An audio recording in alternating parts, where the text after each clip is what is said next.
भारत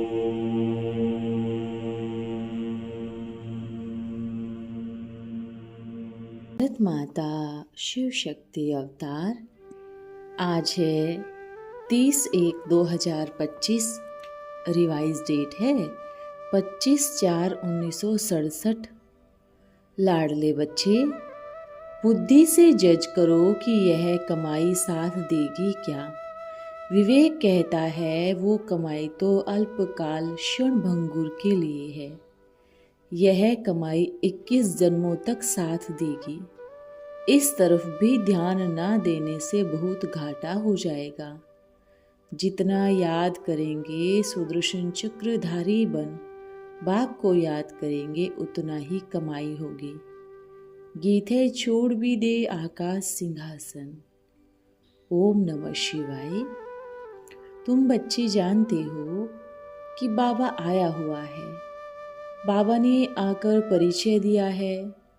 जिनको भक्ति मार्ग में बुलाते रहे वो तो आए हुए हैं, तो बड़ी खुशी की बात है। भल छोटी बच्ची है, जितना यह अपने को ऊंचे ते ऊंच और साहूकार समझती है उतने बड़े बड़े प्रेसिडेंट भी कुछ नहीं हैं। वो तो तुच्छ है, क्योंकि सब विनाश हो जाएगा। हम विश्व के मालिक बनते हैं। बनने की ही खुशी होनी चाहिए, धन की खुशी नहीं। अभी तो बाप के मत पर चलना है। इसमें भी मेहनत है। मनमत पर चल नहीं सकते। एक तरफ बाप मत देते हैं, दूसरी तरफ माया खड़ी है। यह है युद्ध। अक्सर करके गरीब जो है उनके लिए बड़ा सहज दिखाई पड़ता है। नशा जिनको कपारी चढ़ता है तो कोई चीज़ भी अखर नहीं आती। थोड़ा बहुत कमाते खाते रहे, बाकी भारत की सेवा में लगाया। बापूजी ने भी सेवा ही की कि राम राज्य स्थापन करे। कई समझते हैं ये तो राक्षस राज्य है। अब तुम समझते हो कि बाबा हमको यह 5000 वर्ष बाद बड़े प्यार से कहते हैं, बच्चों तुमको आज से 5000 वर्ष पहले राम राज्य दिया था। हमारी शिव जयंती मनाते हो ना। इस द्वारा कोई कह नहीं सके सिवाय इस बाप के। बाप कहते हैं कि मुझे याद करो तो पाप भस्म हो जाएंगे। कोई तकलीफ व खर्चा आदि नहीं है। शिव को, कृष्ण को, लक्ष्मी नारायण को भक्ति मार्ग में याद करते हैं तो खर्चा लगता है क्या। घर में चित्र हैं, चीज वही है, फिर भी दूर दूर भटकने जाते हैं। यह चक्र पूरा कर फिर करना है।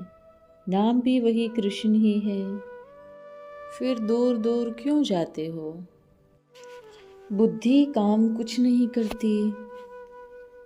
इसको कहा जाता है पत्थर बुद्धि। ज्ञान से होती है पारस बुद्धि। तुम समझते हो कि हम भी कुछ नहीं जानते थे, जानवरों से भी बदतर थे।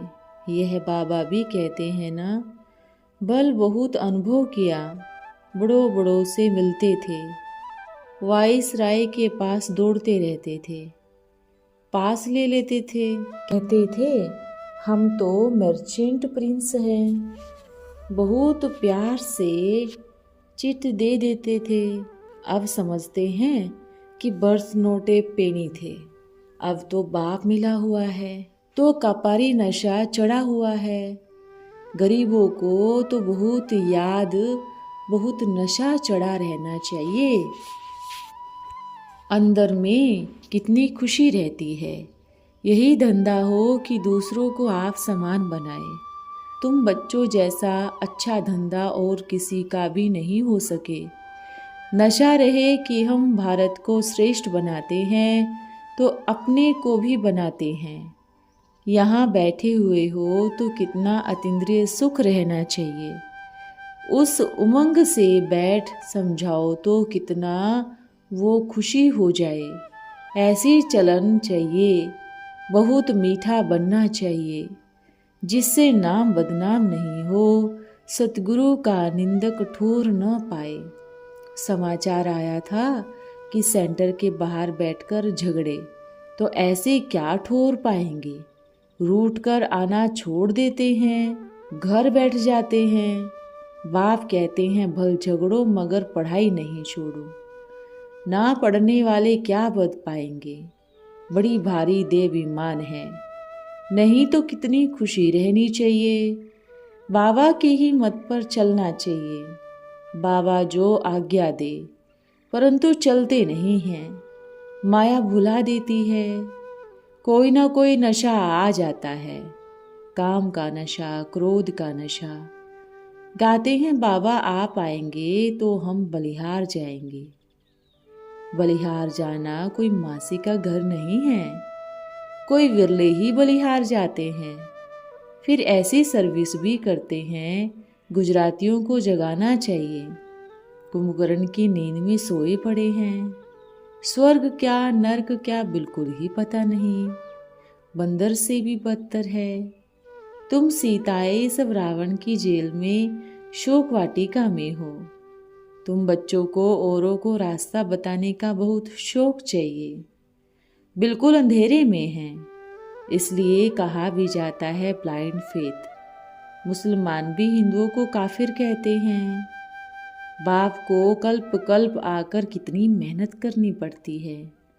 बच्चे कितनी मेहनत करते हैं बड़ों बड़ों को समझाने में। बड़े चित्र भी ले जाएंगे। बाबा तो ऑर्डर देते हैं, मुख्य मुख्य जो 10-12 चित्र हैं वो 1 मास में बने तो सर्विस कितनी तीखी हो जाए। बहुत तो टू लेट हो जाएंगे। हम आत्मा सतो प्रधान विश्व की मालिक थे, अब सब तमो प्रधान है। झाड़ को खत्म होना है। यह है ही ओल्ड वर्ल्ड।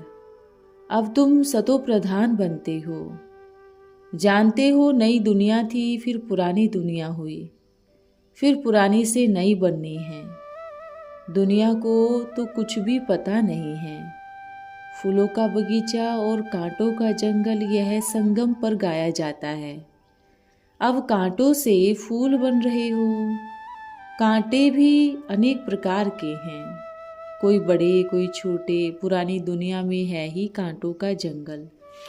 उसमें भी बड़े कांटे कौन से हैं, जो अपने को ईश्वर कहकर अपने को ही पुजवाते हैं, जो शिवो हम कहते हैं। बड़े कांटे तो वो है। बाप ने कहा है कि मैं आकर साधु संतों का भी उद्धार करता हूँ। अब साधु पवित्र तो है, परंतु नाम बड़ा कांटा क्यों रखा है? क्योंकि ईश्वर की बहुत ग्लानि करते हैं। बाप को पत्थर भीतर में कह कर उनकी इंसल्ट कर दी है। वो खुद समझते नहीं हैं, तुम बच्चों द्वारा ही समझेंगे। ड्रामा के प्लान अनुसार इन आसुरी संप्रदायों की ही है आसुरी मत, रावण मत। तुम्हारी है ईश्वरीय मत। तुम बच्चे जानते हो कि हम श्री श्री की श्रीमत पर चल रहे हैं, श्री बनने लिए। यहाँ मनुष्य एक है भ्रष्टाचारी। गवर्नमेंट भी कहती हैं भ्रष्टाचारी है, अपने को भ्रष्टाचारी नहीं समझते। बच्चे जानते हैं हम श्रेष्ठाचारी बन रहे हैं।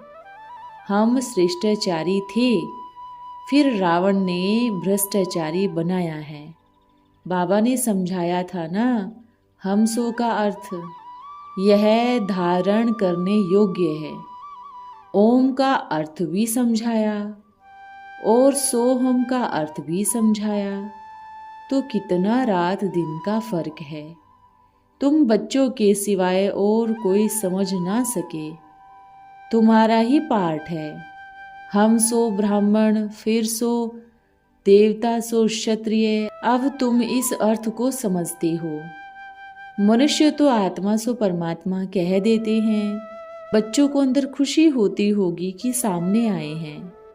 बेहद के बाप के पास प्रजापिता ब्रह्मा के भी बहुत बच्चे हैं। इनको भी बहुत बच्चे हैं। इनको कहेंगे बाप, उनको कहेंगे मनुष्य सृष्टि के शरीरों का बाप। सभी का बाप, वो फिर सब आत्माओं का रूहानी बाप, यह जिस्मानी बाप, इनसे बड़ा तो कोई नहीं है, इनसे वर्षा भी ऊंचा मिलता है। विश्व के मालिक श्री लक्ष्मी श्री नारायण बनते हैं। आधा कल्प के लिए इतने सुखी बनेंगे तो गफलत नहीं करनी चाहिए। बुद्धि से जज करो कि यह कमाई साथ देगी क्या। विवेक कहता है वो कमाई तो अल्पकाल क्षणभंगुर के लिए है, यह कमाई 21 जन्मों तक साथ देगी। इस तरफ भी ध्यान ना देने से बहुत घाटा हो जाएगा। जितना याद करेंगे, सुदर्शन चक्रधारी बन बाप को याद करेंगे, उतना कमाई होगी। अल्फ को याद करने में क्या तकलीफ है, परंतु माया बड़े विघ्न डालती है। बाप कहते हैं सिर्फ अल्फ और बे को याद करो। बाप को याद करने से हम तमो प्रधान से सतो प्रधान हो जाएंगे। समय भी बहुत कम है। धंधा धोरी करते भी अपने माशुक को याद करो तो अपने भविष्य लिए फायदा हो। वो कमाई कितना साथ देगी, कितने पदमपति हैं, लेकिन तुम जानते हो कि वो कितने दिन होंगे। उनके पोत्रे पुत्र आदि धन का वर्षा पा नहीं सकेंगे। वो तो समझते हैं हमारी वंशावली बहुत सुखी होगी। तुम जानते हो यह सब मिट्टी में मिल जाना है। हाँ, अपने कुल के होंगे तो पिछाड़ी में ही आकर गरीब बनेंगे। बाप का परिचय लेंगे परंतु गरीब बनेंगे। गरीब निवास भी सिद्ध कर बताते हैं ना। अच्छी रीति पुरुषार्थ करने से राजाई से वर्षा पा सकते हैं। एम ऑब्जेक्ट सामने खड़ी है। उस धंधे के साथ साथ कुछ समय निकाल एक बाप को याद करो। वो आधा कल्प का माशुक है। हे भगवान, हे प्रभु राम कहते हैं ना। अब तो सन्मुख आते हैं, वो हर 5000 वर्ष बाद आते हैं। कहते हैं मैं भारत को यह बनाकर गया था, अब फिर आया हूँ यह बनाने। तुम भी कहते हो बाबा हम आपसे यह वर्षा लेंगे। कम नहीं, भल बच्चे आदि संभालो। सिर्फ बाप को याद करो और पावन बनो और सुदर्शन चक्र फिराओ, सतयुग में ऊंच पद पा लेंगे। बाप का परिचय दो, 100 सुनेंगे उसमें से एक निकलेगा। बाप कहते हैं शांति का सागर, पवित्रता का सागर मैं हूँ। इन लक्ष्मी नारायण को ज्ञान का सागर नहीं कहेंगे। बच्चे जानते हैं 5000 वर्ष बाद फिर बाप आया है। बाप कल्याण का सागर है, तो बच्चों को भी कल्याणकारी बनना है। स्टूडेंट कहे कि पढ़ाई का टाइम नहीं तो फेल हो जाएंगे, भारी चोटी है। ऐसी माया का गुलाम नहीं बनना चाहिए। राजाई व ऊंच पद पाने में डिफिकल्टी खास किसमें है? शिव बाबा को याद करने में। और भी कोई बताएंगे कोई डिफिकल्टी नहीं है। पुरुषार्थ की डिफिकल्टी लगती है? नहीं, मुख्य याद की डिफिकल्ट है और सबको ही है। इस डिफिकल्टी से कोई भी जरा भी छूटा हुआ नहीं है। सबसे ज्यादा डिफिकल्टी यह है, देही अभिमानी पूरा नहीं बन सकते। देह अभिमान बहुत आता है। कोई को किस प्रकार की डिफिकल्टी है, कोई को किस प्रकार की। इसको भी माया कहा जाता है। कोई सर्विस भी नहीं करते तो देह अभिमान ही कहेंगे ना। तो नज़दीक बाप से मिल नहीं सकते, अर्थात विजयमाला में नज़दीक आ नहीं सकते। विजयमाला में नज़दीक वही आएंगे जो कि बहुतों का कल्याण करेंगे, जो याद करेंगे और औरों को भी कराएंगे। सारी दुनिया चाहती है कि हम भगवान साथ जाकर मिले, परंतु उनको पता नहीं है कि बाप क्या चीज़ है, इसलिए ही ना समझते हैं, ना ही जाकर मिल सकते हैं। जितना हो सके ऊंच विजयमाला में पिरोए जाने लिए पुरुषार्थ करना चाहिए। बाकी विजयमाला में तो बहुत ही आ जाते हैं। सबसे जास्ती जीवन सफल उनका है जो औरों का जीवन सफल बनाते हैं। 2-4 की सर्विस करना कोई मासी का घर नहीं है। यहाँ तो हजारों की, लाखों की सर्विस करनी है। करोड़ों को रास्ता बताना है। सबको बताना चाहिए कि सत्युगी दैवी स्वराज्य आपका जन्मसिद्ध अधिकार है, होवनहार विनाश से पहले। अच्छा मीठे मीठे सिकिलदे सपूत आज्ञाकारी होवनहार देवताओं प्रति माता पिता बाप दादा का याद प्यार और गुड मॉर्निंग। ओम। अच्छा रात्रि क्लास है 13/4/1967। भक्त आत्माएं मंदिरों में भी दूर दूर कितने जाते हैं, यात्रा करने जाते हैं। मूर्ति तो घर में भी रख सकते हैं, फिर दूर क्यों जाते हैं। बद्रीनाथ भी जाते हैं, वहाँ पर भी तो शिव का चित्र ही है। एक ही शिव के कितने नाम रख कर मंदिर बनाए हैं। चित्र एक ही है। इनको ही कहा जाता है भक्ति के धक्के। यहाँ है बिल्कुल नई बात। कहाँ कहाँ से ठोकर खाए आकर मिले हो, जबकि ईश्वर अथवा बाप और दादा उनके, फिर तुम साथ रहते हो तो कहेंगे सबसे जास्ती तुम सौभाग्यशाली हो, क्योंकि साथ रहते हो। दूसरे तो बाहर में दूर रहते हैं। सेंटर पर जाने वाले भी अपने अपने घर में रहते हैं। सेंटर वाले भी बहुत समाचार बाहर के सुनाते हैं। तुम तो यहाँ हो और कुछ भी नहीं सुनते हो। सभी कहेंगे सदा सौभाग्यशाली तो यह है, साथ रहते हैं परंतु बरसते नहीं हैं। वो कहेंगे हम तो बरसते हैं। अब सौभाग्यशाली कौन? जो जास्ती बरसते हैं वो बहुतों को प्रफुल्लित करते हैं। है भी बहुत सहज। बाहर वाले जो प्रदर्शनी में आते हैं उनको बुद्धि में बैठता ही नहीं। भक्ति मार्ग का भूसा भरा हुआ है। वो निकले और ज्ञान में आवे, सो तो कल्प पहले वाले ही होंगे। बहुत तो ऐसे भी होंगे जो यूं ही चक्र लगाकर भी चले जाते होंगे।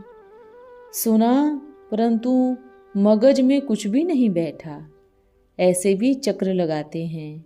कोई सुनते भी हैं, आगे चलकर वो भी आएंगे। जिसको जिस समय बाप से वर्षा लेने का मुहूर्त निकलता है वो उस समय ही आते हैं। आखिर इन सब जरूर आएंगे। जब बहुत हो जाएंगे तब समझेंगे कि यहाँ कुछ है, फिर कोशिश कर आएंगे। ड्रामा बड़ा महीन है।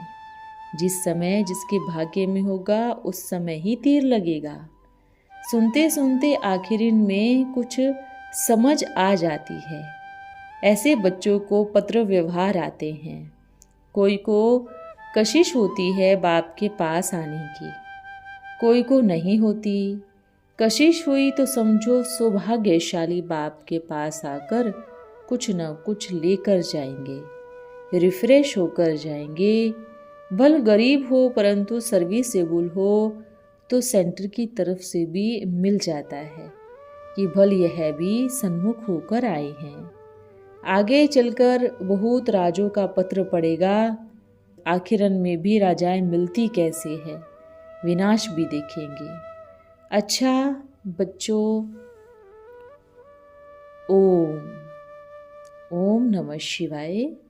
आज का वरदान है संपूर्ण भव। अभी आप बच्चों को अपने पुरुषार्थ व अपने तन के लिए समय देना पड़ता है, शक्ति भी लगानी पड़ती है और मन भी लगाना पड़ता है। फिर यह स्टेज समाप्त हो जाएगी और ऐसे अनुभव होगा कि 1 सेकंड भी और 1 संकल्प भी अपने प्रति न जाए, बल्कि विश्व के कल्याण के प्रति ही जाए। ऐसी स्टेज को कहा जाएगा संपूर्ण अर्थात संपन्न स्टेज। अभी स्वयं को चेक करें कहाँ तक संपूर्णता के नज़दीक पहुँचे हैं। अच्छा, ओम नमः शिवाय।